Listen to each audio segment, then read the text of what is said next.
Ha llegado. Un objeto 10,000 veces más potente que cualquier cosa que hayamos rastreado hasta ahora. Acaba de ingresar en nuestro sistema solar. Y no va a la deriva. No rota descontrolado. Se dirige directamente hacia el Atlante de Tres Ojos. 12 de septiembre de 2025. El firmamento se transforma. El instrumento Swan emite una alerta muda. Una cola 5 veces más ancha que la luna llena ilumina la negrura. Un resplandor no avistado desde Alebop, o quizás jamás. Y luego surge otro Atlante de Tres Ojos, ya en ruta, ya vigilado, ya desafiando las normas de lo que un cometa debería ser. Dos entidades, trayectorias opuestas, pero el mismo fin, la misma semana. No solo llegan, se aproximan mutuamente. Cuanto más cerca están, más cuesta creer que esto sea obra de la naturaleza. El 12 de septiembre de 2025, los astrónomos que supervisaban el instrumento Swan en la nave SH captaron algo que rompió de inmediato los protocolos. Un elemento luminoso y veloz surcaba el cielo. No pasaba inadvertido. Su cola se extendía por 2,5 grados del firmamento, lo que equivale a unas 5 veces el ancho de la luna en su plenitud. Esa magnitud no se había visto en décadas. En cuestión de horas, los datos fluían sin cesar. El objeto recibió rápidamente la designación C/25R2 Swan. Las primeras mediciones de magnitud lo situaron en 7,4, detectable ya con prismáticos y telescopios modestos. Los astrónomos aficionados lo verificaron casi al instante. Las fotos comenzaron a difundirse por la red. En una de ellas, la cola del objeto casi desbordaba el encuadre de la cámara. Algo tan grande, tan brillante, desplazándose a tal velocidad, llamaba la atención por sí solo. La Unión Astronómica Internacional actuó con prontitud para otorgarle el nombre, y la comunidad profesional de la astronomía se centró en él. Pero las cifras no cuadraban. La mayoría de los cometas hallados en la era actual son tenues. Se manifiestan como manchas borrosas que exigen óptica potente y exposiciones prolongadas para ser percibidas. Swan era todo lo contrario. Exigía ser visto. Ya iluminaba la constelación de Virgo y aumentaba su fulgor día a día. Para el 13 de septiembre, tanto expertos como aficionados informaban de un ascenso pronunciado en el brillo, junto con una complejidad estructural en la cola. No era solo extensa. Presentaba capas, bordes nítidos y un dinamismo notable. El objeto no expulsaba materia de forma aleatoria. Lo hacía de manera dirigida, concentrada. Esa luminosidad extrema generó especulaciones inmediatas. ¿Se trataba de un trozo de algo mayor? ¿Un cometa inusualmente inestable procedente de la nube de Oort? ¿Un cuerpo desconocido impulsado al interior del sistema por una interacción gravitatoria? Ninguna de las explicaciones habituales encajaba. Esto no era el patrón típico de un cometa, y cuanto más se seguía su rastro, menos natural parecía. Su curva de brillo era fluida y estable, pero excesivamente pronunciada. No actuaba como un cuerpo polvoriento que se ilumina poco a poco con el calor solar. Se intensificaba con rapidez, casi de forma programada, y su ruta no era una entrada casual. Irrumpía en un ángulo pronunciado de sexagésimo respecto a la eclíptica. Una órbita muy inclinada que no coincidía con la mayoría de los cometas de periodo largo. Atravesaba el sistema interior como si tuviera una cita ineludible. Los espectrogramas avivaron aún más el enigma. El núcleo reflejaba la luz de modo distinto a lo previsto. La mayoría de los cometas poseen una superficie polvorienta que dispersa la luz solar de forma predecible, difusa y no metálica, pero Swan devolvía lecturas metálicas precisas. Algunos espectroscopistas aficionados detectaron picos compatibles con níquel o cobalto, metales empleados en la Tierra por su resistencia y tolerancia al calor. La expresión casco de níquel-cobalto empezó a extenderse en foros y podcasts. En ese momento, el debate viró de rumbo. No solo se preguntaban qué era, sino por qué aparecía justo ahora. Entonces surgieron las comparaciones, sobre todo con C/1995 o 1, Alebop, e incluso más atrás, con el gran cometa de 1811. Ambos se convirtieron en fenómenos culturales gracias a su brillo y visibilidad. Pero Swan no solo les igualaba. Amenazaba con superarlos. La comunidad de astrónomos aficionados registró cada variación.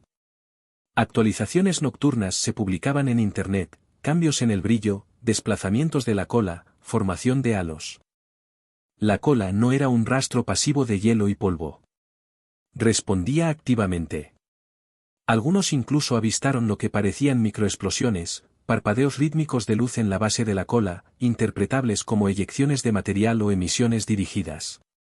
Al final de la semana, la órbita de Swan se había calculado con mayor exactitud. Su perihelio, el punto más próximo al Sol, se preveía para el 20 de octubre, a una distancia solar de unos 150 millones de km. Eso equivale más o menos a la separación entre la Tierra y el Sol. Un paso rasante en términos astronómicos. Pero lo más asombroso no era la órbita, sino su periodo. Según su trayectoria, Swan no regresaría al interior del sistema solar en otros 554 años. Un lapso que se remonta antes de la historia humana registrada. La última vez que habría pasado cerca de la Tierra fue en la Edad de Hielo, cuando los humanos tallaban símbolos en rocas y erigían las primeras construcciones conocidas. Esto elevaba la apuesta. Si Swan era solo un cometa, representaba un suceso único en una civilización. Pero si era algo más, algo dirigido, entonces emprendía un viaje largo y intencional, y acababa de llegar. Llegando ahora por alguna razón concreta. La conversación derivó pronto hacia especulaciones. Varios astrónomos recomendaron prudencia. Las irregularidades en el espectro podrían deberse a fallos en los instrumentos o a interferencias externas. Los picos de luminosidad podrían originarse en grietas superficiales o en liberaciones abruptas de gas. Sin embargo, incluso considerando estimaciones conservadoras, los datos no cuadraban. Su emisión energética, si se computa a partir de la velocidad de la cola y el brillo, alcanzaría el orden de los teravatios. Eso no es solo inusual. Es inviable para un cuerpo compuesto de hielo y roca. Y aún así, ahí estaba, noche tras noche, intensificándose, definiéndose mejor, mostrando una forma más organizada. Su núcleo no se desintegraba. Su cola no era desordenada. Se mantenía cohesionado, avanzaba a gran velocidad y lo hacía con exactitud. Luego surgieron los informes sobre un halo plateado. No mero resplandor, sino una estructura, un envolvente simétrico y duradero que seguía el trayecto del objeto y variaba su brillo conforme se acercaba al Sol. Para algunos, parecía un escudo magnético o de plasma. Algo inédito en un cometa, ni siquiera contemplado en la mayoría de los modelos teóricos. Aún así, sin imágenes a corta distancia, todo se reducía a conjeturas. Pero esas conjeturas ganaban volumen. El factor temporal fue lo que inclinó el debate hacia lo marginal. El hallazgo de Swan se produjo solo días después del regreso de otro cuerpo. Cree y Atlas acercándose desde una región totalmente distinta del cielo. Dos entidades sin relación aparente, ambas en órbitas muy inclinadas, ambas programadas para su perihelio en una ventana de apenas 10 días. La configuración era improbable. Sus distancias al Sol separadas por menos de 50 millones de kilómetros. Más próximo que el de Marte a la Tierra en sus aproximaciones. Algunos lo achacaron a mera casualidad cósmica. Otros lo denominaron un pasillo, un angosto corredor en el espacio y el tiempo que ambos ocupan simultáneamente. Pero al tratarse de algo como Swan, voluminoso, luminoso y tal vez artificial, la coincidencia resulta difícil de sostener. Y mientras ambos se aproximaban a su punto más cercano al Sol, el escenario más sombrío empezó a materializarse, nadie podría observarlos. Del 8 al 18 de octubre, los observatorios terrestres quedarían inoperativos por la conjunción solar, cuando el Sol obstruye la visión de todo lo que orbita cerca de él. Y Swan se dirigía directamente a esa franja. Cree y Atlas también. Dos objetos, ambos irregulares, ambos convergiendo, y ambos escabulléndose en un intervalo donde los telescopios más potentes de la Tierra resultarían inútiles. Y tras esa oscuridad, pasarían de largo, se encontrarían o se fusionarían. Nadie lo sabía. Y de forma oficial, nadie podía indagar. Cuanto más se escudriñaba a Swann, menos parecía un azar y más una elección deliberada. Hay accidentes y hay alineamientos tan precisos que parecen ionizados. Swann no está aislado. Solo días antes de su detección, otro cuerpo, Tree y Atlas, ya entraba en el sistema, ya bajo vigilancia, ya inquietando a los científicos. Provenía de Sagitario, Swann de Acuario. Sus trayectorias separadas por más de un cuarto del cielo.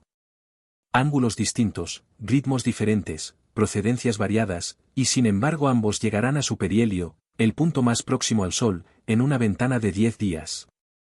Swann, el 20 de octubre, a 150 millones de kilómetros. Tree y Atlas, el 17 de octubre, a 203 millones de kilómetros.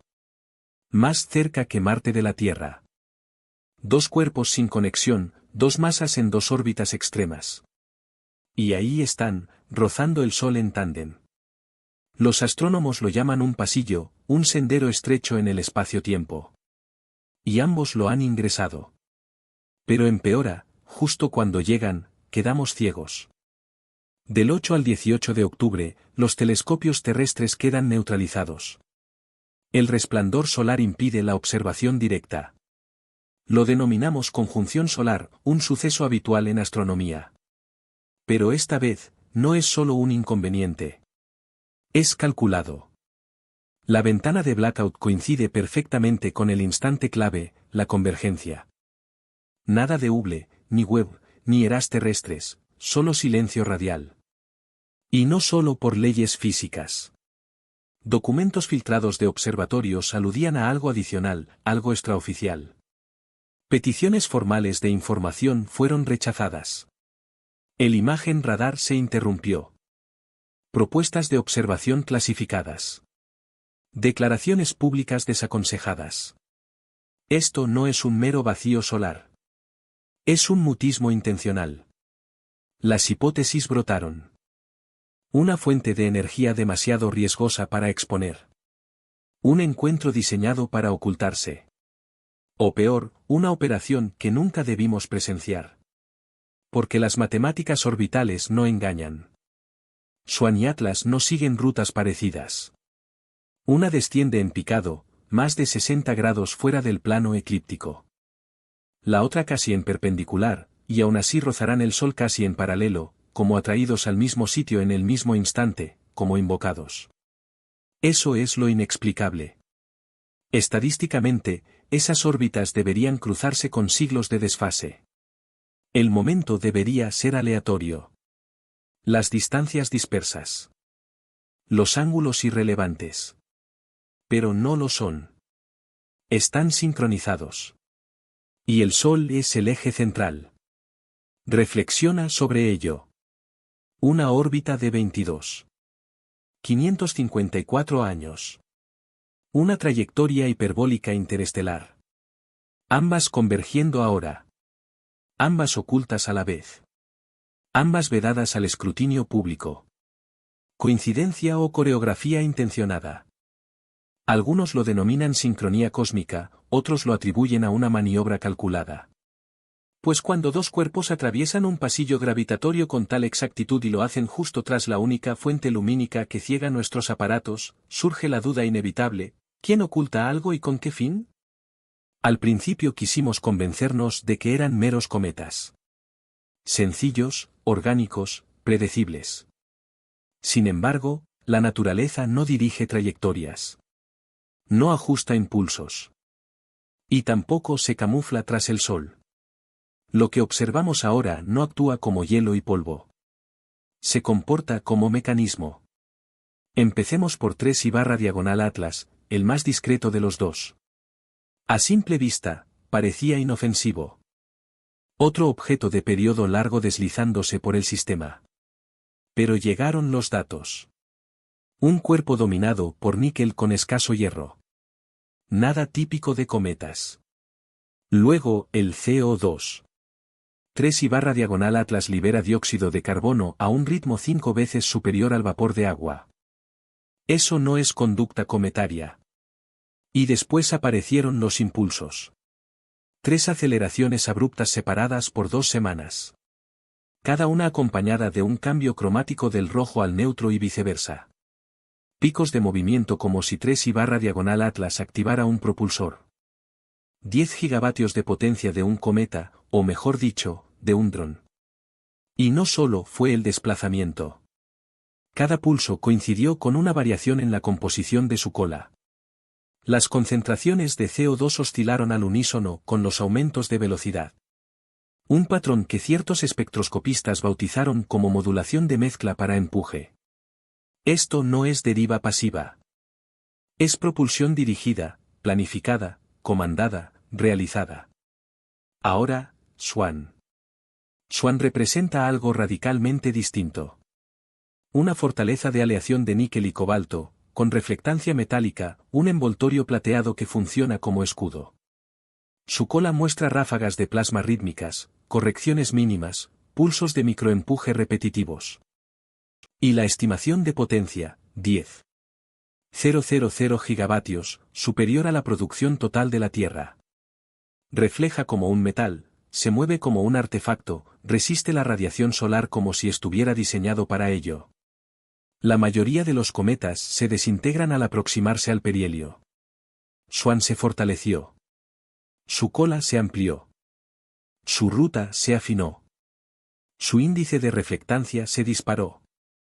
Y surgió la anomalía óptica. Un halo constante alrededor de su núcleo. No hielo, no gas. Algo electromagnético, un manto de plasma que lo protege del viento solar, preserva su estructura, absorbe radiación y escombros como una armadura. Unos lo tildaron de casco de níquel cobalto. Otros afirmaron que parecía una nave.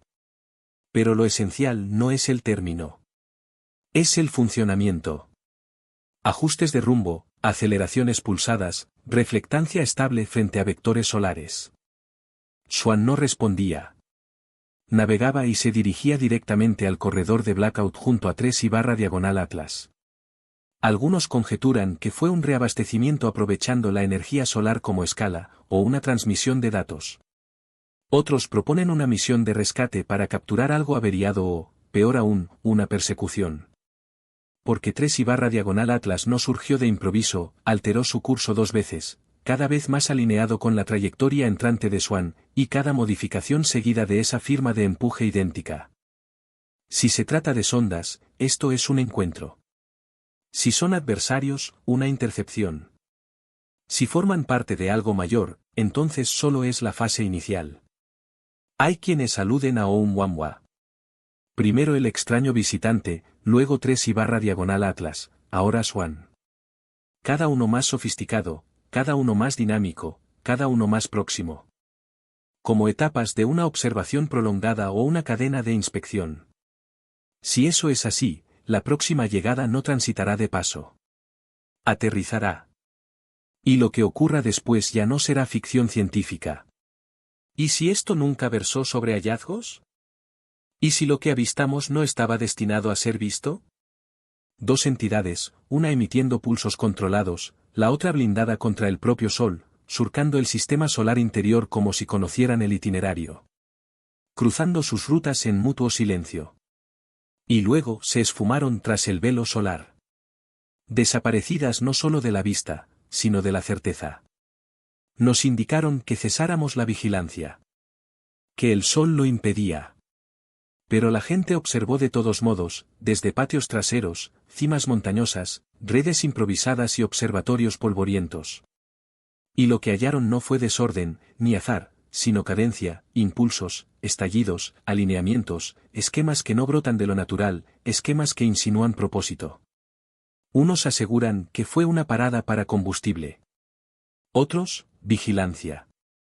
Algunos murmuran sobre ciclos ancestrales de objetos que regresan cada 22,000 años, como un péndulo con reminiscencia. La órbita de Swan la conecta con la última era glacial. Con una época en que los humanos erigían sus primeros monumentos. ¿Casualidad o persistencia? La realidad es que ignoramos la respuesta. Pero sí sabemos esto. Cuando el cielo se oscureció, se desplazaron. Y al volver a escrutar, habían desaparecido. No fue interferencia. Fue una señal. Un susurro a través de milenios. Una maniobra avistada una vez, quizá dos, en 1000 existencias. Y tal vez no debíamos detectarla, pero lo hicimos. Ahora toca plantear qué sigue. Si fue contacto, resultó sutil.